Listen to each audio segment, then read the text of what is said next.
ए भाई,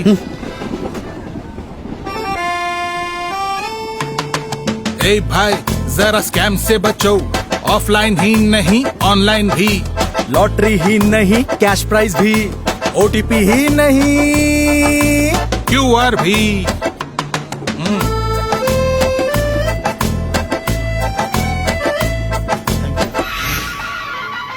मैडम आपका bank account block हो गया है, अपना यूपीआई पिन देंगे please. UPI pin?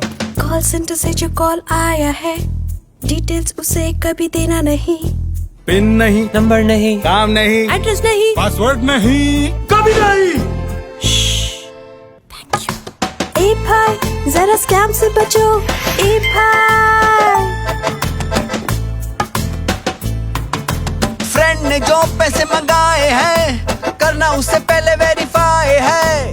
Video call से, ऑडियो कॉल से, तरह तरह के वॉइस नोट से, डीपी से स्टेटस तक, लास्ट सीन से इमोजी तक, अच्छे से जांच करो।